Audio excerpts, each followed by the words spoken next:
The dust of the Trojan War had settled, and the blood of Patroclus had been avenged. Achilles, the greatest warrior of the Greeks, stood atop a windswept hill overlooking the ruins of Troy. His spear rested against his shoulder, its tip stained with the memory of countless battles.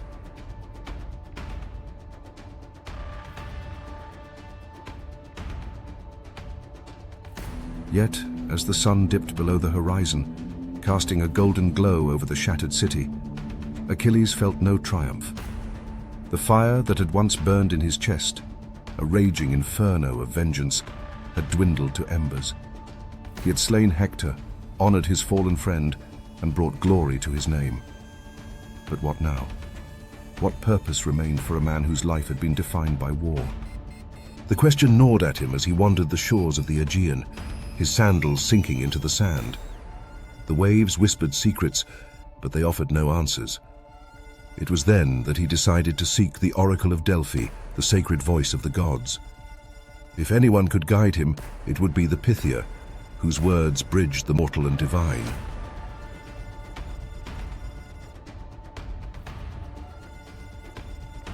The journey to Delphi was long but uneventful, a stark contrast to the trials of his past. When he arrived, the temple loomed before him, its white marble columns rising like the bones of the earth. The air was thick with the scent of laurel and the hum of distant prayers. Achilles ascended the steps, his heart pounding with a mixture of hope and dread.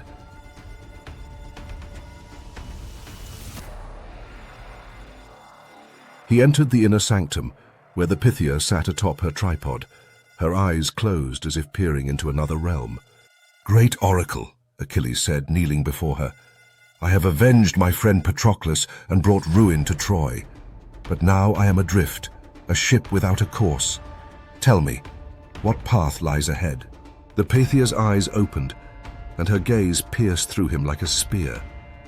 When she spoke, her voice was a low, resonant echo, as if the earth itself was speaking.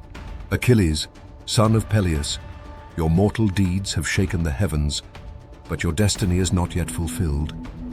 To transcend your flesh and ascend to the ranks of the gods, you must face a trial born of divine wrath. Seek the fire serpent Eryx in the Valley of Flames, a beast forged by Hera to test your worth. Defeat it, and immortality shall be yours." Achilles' breath caught in his throat. A trial to become a god? The very notion sent a shiver down his spine, rekindling the spark within him. "Where is this Valley of Flames?" he asked. "Far to the north," the Pythia replied, "beyond the lands you know, where the ground bleeds fire and the air chokes with ash. But beware, Achilles, Eryx is no mortal foe. It is a creature of flame and fury, a guardian of the divine threshold." So, with those words ringing in his ears, Achilles rose, his purpose renewed. He thanked the oracle and departed, the weight of her prophecy settling upon his shoulders like a mantle. He gathered his gear, his shield, his spear, and a bow gifted to him by Apollo during the war, its wood etched with divine runes. He had never used it in battle, sensing its power was meant for a greater purpose. Perhaps that purpose had now arrived. The road to the valley. The journey north was a test in itself, a prelude to the greater challenge ahead. Achilles traversed rugged plains and dense forests, where the wind carried whispers of warning. He crossed rivers swollen with spring melt, their currents tugging at his legs like the hands of the dead. The mountains rose before him, their peaks shrouded in mist, and he climbed them with relentless determination, his muscles straining against the stone. Along the way he encountered creatures of myth, shadows of the gods' whims. Satyrs danced in the woods, their flutes weaving songs meant to lure him off his path. Achilles ignored their melodies, his focus unshakable. Harpies swooped from the skies, their screeches splitting the air, their talons glinting in the sun. He felled them with swift thrusts of his spear, their bodies tumbling into the underbrush. Each encounter honed his senses, preparing him for what lay ahead. Weeks turned to months, and the landscape grew harsher. The air grew colder, then hotter, as if the earth itself were rebelling against his presence. At last he crested a ridge and beheld the Valley of Flames. It stretched before him like a wound in the world, a vast expanse of blackened earth crisscrossed with rivers of lava. Smoke rose in thick plumes, and the ground trembled with the pulse of unseen forces. In the center, coiled around a jagged spire of obsidian, was Eryx. The fire serpent was a vision of terror and majesty. Its body was as thick as the mightiest oak, its scales shimmering like molten gold. Flames licked along its spine, and its eyes glowed with a malevolent red light. When it moved, the earth shuddered. When it hissed, the air ignited. Achilles felt a primal fear stir within him, but he crushed it beneath the weight of his resolve. This was his trial, his gateway to godhood. The battle with Eryx. Achilles descended into the valley, his shield raised against the searing heat. The ground burned beneath his feet, and sweat beaded on his brow. As he approached, Eryx unfurled its massive form, its head rising high above him. It opened its jaws, and a torrent of fire roared forth, a wall of flame that scorched the earth black. Achilles dove behind a boulder, the heat singeing his hair, the air blistering his lungs. He drew his spear and lunged, aiming for the serpent's flank, but the weapon glanced off its scales with a clang, leaving no mark. Eryx retaliated with a whip of its tail, forcing Achilles to roll aside as the ground cracked beneath the blow. His sword fared no better, its edge dulled against the beast's armor. The heat was overwhelming, a living force that pressed against him, threatening to sap his strength. Then he remembered Apollo's bow. He retreated to a safe distance, his hands trembling as he pulled it from its sling. The weapon hummed with power, its string taut with divine energy. The arrows, tipped with a metal that gleamed like starlight, seemed to pulse in his grasp. He whispered a prayer to Apollo, "Guide my hand, Lord of the Sun," and took aim. The first arrow flew, striking Eryx's side. It pierced the scales but did not sink deep, drawing a hiss of annoyance rather than pain. The serpent lunged, its jaws snapping shut inches from Achilles' legs. He dodged, his movement swift despite the exhaustion creeping into his bones. He needed a weak point, a chink in the beast's fiery armor. As he circled Eryx, firing arrows to keep it at bay, he studied its form. The underbelly was softer, less scaled, and the eyes, those blazing orbs, were vulnerable. But reaching them would mean braving the flames and the serpent's relentless attacks. The valley was a furnace now, flames leaping from the ground, the air shimmering with heat. Achilles' skin blistered and his vision blurred, but he pressed on. He spotted a narrow crevice in the rock face behind Eryx, a slim chance, but a chance nonetheless. If he could lure the serpent there, trap it, he might gain the upper hand.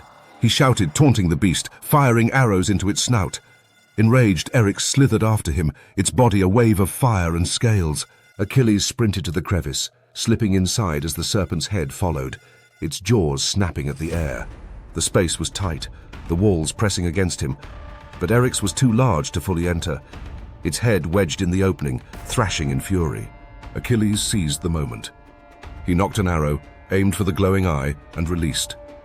The shaft struck true, burying itself deep in the socket.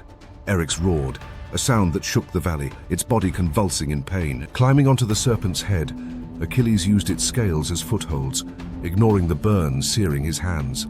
He reached the neck where the heart pulsed beneath translucent skin, a fiery red glow. With a final effort, he drew another arrow and drove it into the beast's core. The heart spasmed, then stilled. Eryx's roar faded to a gurgle, and its massive form collapsed, the flames extinguishing in a cloud of ash. Achilles slid to the ground, his chest heaving, his body battered. He had won. Recognition by Zeus. The sky above the valley shifted, the smoke parting to reveal a radiant light. From it descended Zeus, king of the gods, his form towering and electric with power. Lightning crackled around him, and his voice boomed like thunder. "Achilles, son of Peleus," Zeus declared, "you have faced the wrath of Hera's creation and emerged victorious. Your strength, your cunning, your resilience, these are the marks of a god. From this day, you shall be known as the god of heroes and resilience." Achilles knelt, awe washing over him. "I am honored, mighty Zeus." The king of the gods raised a hand, and a surge of energy flowed into Achilles. His wounds healed, his exhaustion vanished, and a new strength filled him. Divine, boundless. "But your task is not yet done," Zeus continued. "To the north lies a land of rugged beauty, home to a people fierce yet unformed. They are the seeds of a great nation, but they need a guide. You shall rule them, Teach them and forge them into warriors whose names will echo through time." Achilles nodded, the weight of his new role settling upon him. "I will do as you command." Zeus vanished in a flash of light, leaving Achilles alone in the valley. He rose, no longer a mortal man but a god, his destiny unfolding before him. Shaping a new land. The land Zeus spoke of lay far beyond the Valley of Flames, a realm of ice and stone where the wind howled like a living thing. Achilles traveled there, his divine power sustaining him through the frozen wastes. When he arrived, he found a people scattered across the tundra, tribes of hunters clad in furs, their lives ruled by survival. They were strong, their spirits unbroken by the harsh land, but they fought as individuals, their potential untapped. He appeared to them atop a hill, his form glowing with a faint golden light. The tribes gathered, their eyes wide with wonder and fear. "I am Achilles," he proclaimed, his voice carrying over the wind, "sent by the gods to lead you. I will teach you to fight, to stand as one, to carve your place in this world." The people knelt, accepting him as their divine ruler. Achilles set to work. He taught them the art of war, how to wield spears and axes with precision, how to form shield walls that could withstand any foe. He showed them the value of strategy, turning their raw ferocity into disciplined might. He forged iron with them, crafting swords and shields stronger than their crude tools, and built long ships to carry them across the seas.